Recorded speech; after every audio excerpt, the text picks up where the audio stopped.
What's up, guys? Welcome to another NBA Rundown. I'm here with Tyler Hicks, the prop guru. We had a great night last night, Tyler. So much fun to be back on the winning side of things in the NBA. And we're going to go for it again tonight here, and we're going to check out the two ESPN games. We have the Celtics in Philadelphia. This will be a rematch of a game that was played on Wednesday night where the Celtics lost 117 to 109. The Sixers won, led by Joel Embiid's 42 points and 10 rebounds. I like the Sixers in that game. I'm thinking about a zigzag here. What do you think overall for this game? I think, just like you just mentioned, the zigzag where the losing team comes back and gets the second one. I think Philly just rolls here again. They're 8-1 at home this year. Boston. Oh, so you don't think there'll be a zigzag? No, I don't. I think this will be similar to that Utah game last night. All right. Maybe you see like an early start for Boston, but I think Philly will just overtake them. Thompson and Tice aren't going to be your answers to stop Embiid. I mean, we seen him go for 42 and 10 2 nights ago. Mm-hmm. And they set his points prop at 26.5. I think that's too low there. I think that could be a bet. So is that the first one you're giving out for us today? Embiid points over? Yeah, we'll go with that one. Okay, and I can't really argue with that. And what was the second one that you had in mind for us? I actually have two more. One more we need to wait and see if Curry's announced out. If he's out, I like Milton over 13. I think Curry's going to play. I expect Curry to play. I'm capping this game if Curry's playing. If he plays, I wouldn't bet this one. But if he's out, Milton's points prop over. I like that one. Okay. He has the second highest. Oh, no. And we lost Tyler's internet real quick. So he's on the team over there. Oh, here you hear me? Back. We lost you a bit if you want to redo that point. I was saying the Milton over 13.5. Uh-huh. He's got the second highest usage on the team behind Embiid. Yeah. And he's averaging close to 24.5 points per game. And that surprises me because watching, you've seen that Tobias Harris has taken a bigger, more integral role to the team. And that's where sometimes, you need the stats to go ahead and just watching. Obviously, we can't watch every minute of every game. So to find these things out is doing well. So, all right, but I don't think we're going to be able to take advantage of that because I do expect Curry to play. Let me just give some quick stats on these teams here real quick. The Celtics, 16th in the league at 110.6 points per game. The Sixers, 9th in the league, 113.8 per game.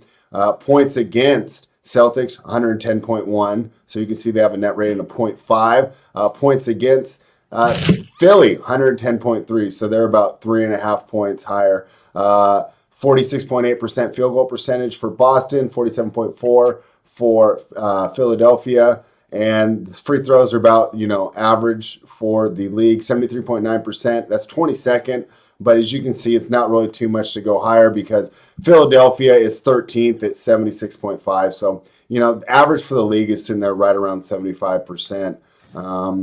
And here's something that I would think that's interesting, and that's the number of foul calls. So did you know that in the last game, Embiid had more free throw attempts than the whole Boston Celtics team?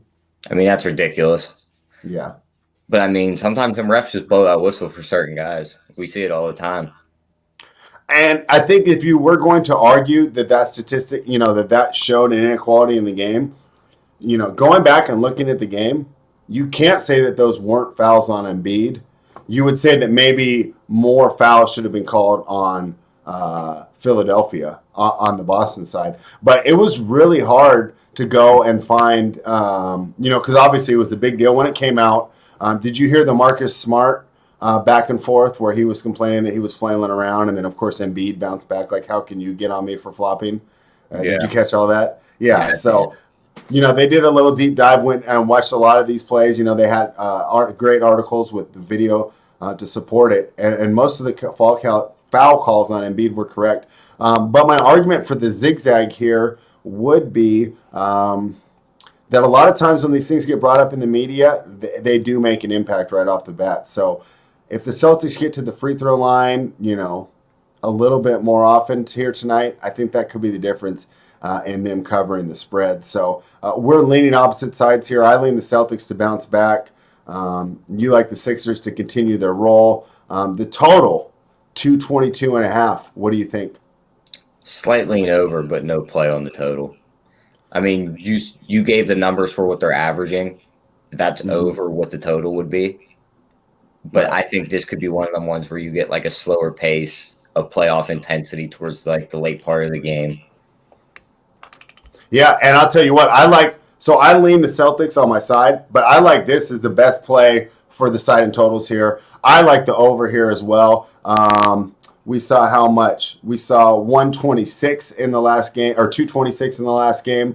And like I said, I expect there to be a little makeup call style deal for the Celtics. We know what free throws do to totals. They shoot them right through the window. The clock, when you're scoring without the time ticking down on that clock, that's how you get overs. The over is going to go ahead and be my free pick for this game. Yours is the Joel Embiid over, right? So they kind of correlate. We're seeing the game in the same way. We're just not sure how it's going to land on the spread. And that's fine because you don't need to bet every side. You don't need to bet every total. But I'm giving out the over here, and you're going to go ahead and give out the Joel Embiid points over. Is there anything else you want to talk about on this game before we move on to the ESPN nightcap?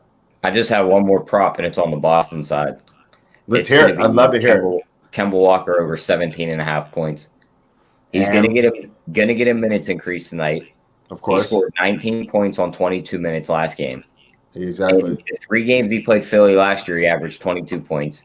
Still no Tatum to take shots from him. So, I mean, and he held a 40% usage rate in them first 2 games. If his shots increase with a couple more minutes playing, I think we could see him get into the 20s here. Right. And when we look at this Boston offense from a half-court perspective, when the game slows down, who else can create their own shot? I mean, I love Jaylen Brown, but he's not what I consider a shot creator. He plays much better within the scheme and flow of the offense, and he will take the open shot when the defense gives it to him. But I think I trust Kemba's creation ability a lot more. With no Tatum, I think this really falls on Kemba to make things happen here. I expect to see a fully motivated Celtics team tonight. This has been a rivalry for 30, 40 years, right? Philadelphia versus Boston. This team means a lot, not only to the players on the teams, but to the fan bases. It's a fun game when we don't have to cap motivation. I think the chipping at the end of the game, the chirping between Smart and Embiid only seeks to ramp the intensity up a little more. So I love that play as well. So I'm on the over 222.5, and Tyler likes over for Kemba Walker and Joel Embiid.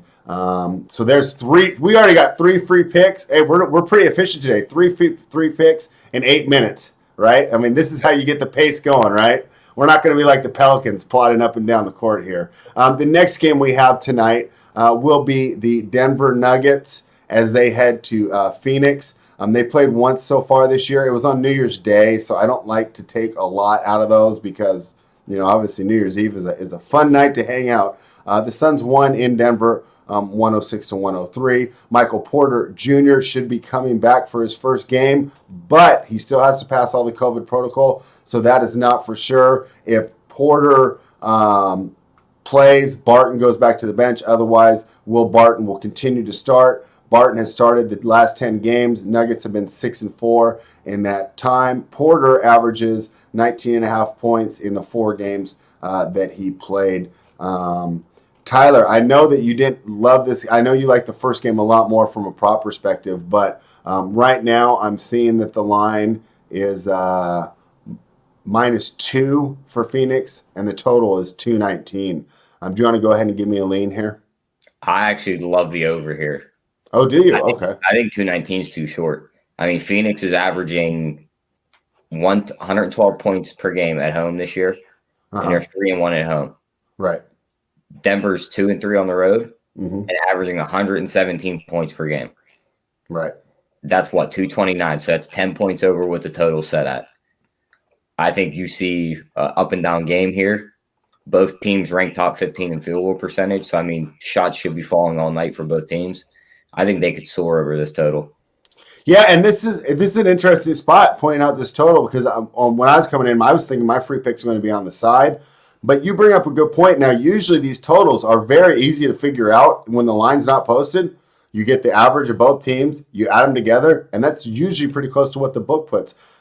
Just for the season, not doing the home road splits, 115 points per game for the Nuggets, 110 for the Suns. That's 225. And Yeah, that's still puts you I'm over. seeing a 219 here. Why do you think that they set it so low? I mean, are we walking into some sort of trap? Why would this be lower? I mean, I can't see really why. I mean, maybe the pace of both teams slows it down. Denver ranks 25th, if Phoenix is 19th. But I think shots are going to be falling tonight for both these teams. And if Michael Porter's back, that opens things up for Denver. That gives you another 3-point shooter. Yeah, and that's why this game is really tough to handicap as we're doing it 10 a.m. at my time, 1 p.m. at your time, without knowing Michael Porter. Such a key to the game. Obviously, he can get buckets, but he gives them up on the other end as well. So, yeah, I like your look on the total. I wasn't looking that way. Now, the way that I was looking was to take the Phoenix Suns here. And my idea is that while Jokic is a legitimate MVP candidate and he's getting it done and he's doing great, he just doesn't have the help.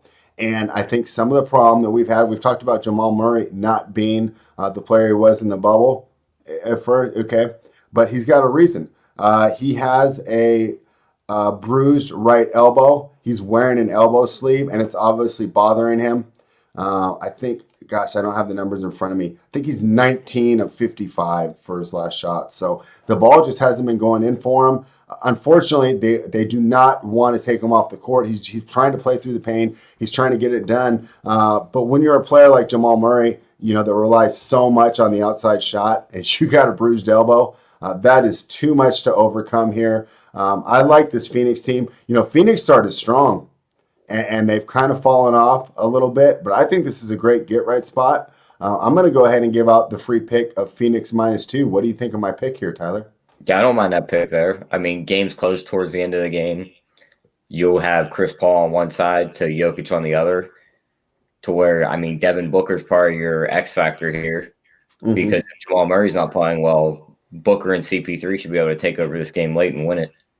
Yeah, and so I was surprised you didn't have a prop. We're not looking at a Jokic here. Hasn't the assist been just money? Is it 8.5 again? I seen it at 8.5, but it was juiced. I think it was like almost -150. I don't want to lay that much. Let's say hypothetically I could find 9.5 at -110. Would you tell me that that's a good bet? I don't mind that. He's averaging double-digit assists. And What if Phoenix I is get one of the worst teams assist to centers? Yeah, and that's really interesting there. What do you think of the DeAndre Ayton Jokic matchup just in general? How do you think Ayton will do? I think that he's got out of anybody physically has the tools to slow down Jokic. I just don't know if he's developed, necessarily the basketball IQ yet. Not that he won't, but these younger players against these wily veterans is always an issue. How do you think that matchup's going to look? Do you think Jokic is going to get another triple-double? I mean, I think he's almost averaging one this season. I think he could definitely go for another one. I mean, he could get Ayton into foul trouble quick. Yeah. Ayton's still young. He might get a couple of them little gimme fouls on him. So, I mean, Jokic should be able to eat all day tonight. Yeah. And I noticed I heard you talking about Chris Paul taking the game over, but I have not seen you talking about his props too much. Kind of a disappointing season for him statistically. What do you make of that? Is he a guy that we target unders with, or do you think he turns it around real soon and this is just kind of an aberration? I think he could turn it around real soon. I mean, he's got a lot of other options on that team where he could just pass the ball. You have Booker, you have Bridges, you have Johnson, you have Ayton. So you have tons of guys that can score the ball on that team. So when he was on OKC, I mean, it was really him and Shai Gilgeous-Alexander. Exactly. Everybody after that, he had to set them up to get their points. Exactly. All right. So, no free play for that one. Tyler likes the over. I like it too. Boy, now that we've done this little segment, I wish I would have given out the over as a free pick. It might even be stronger, but he likes the over. I like Phoenix -2 here. Let's go back for the first game. My free pick was the over in that game, and Tyler likes the over on Kemba Walker and Joel Embiid points props. Tyler, so much fun. We got it done quickly. We were much more efficient today. Anything you like to say to the people before we get out of here? Nothing. I'll add one more prop. There was one I was looking at. It was Paul Millsap's under his threes. It's set at 0.5. I think Phoenix has the guys to keep him off that 3 line from shooting, and you're getting under half a 3 at +200. That's fantastic. Do you have I don't have the numbers in front of me. How many has he been averaging attempts per game? He's averaging right around 3 to 4. Okay. So they're really going to have to run him off the line there. That could chew into his time also. All right. So I think if Porter's back, we'll go ahead and play that. If he's not, I'd be worried about him trying to go 0 for 3 or 0 for 4. But I think that's another great look. So, Tyler, a lot of fun. I love that we've upped the pace. I love that we've upped the efficiency here. The analytics are going to love these free pick videos, the way that we've been improving here. A lot of fun. For everybody who doesn't know, we are part of Run Pure Bets. Head on over to our website, $60 a month. You get access to the Discord, all our spreadsheet plays, and our live subscriber shows that went what? What did we go last night? 4-1? The only one we missed was Iowa, right? Yep. 4-0 in NBA. 0-1. We had a rough beat on a college basketball team total, but we had a lot of fun in the chat, and we're able to break down the whole card today. So you'll be able to get a subscriber show this weekend for the UFC. Then again, another members only show on Sunday for the NFL, and our guy Jay has been crushing on both fronts. The UFC and the NFL. His NFL record is just unbelievable.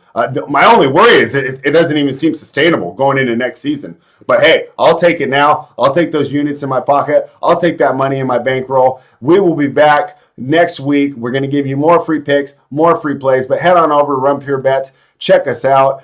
Tyler, I'm so glad we're back to our winning ways. Thanks for hanging out, everybody.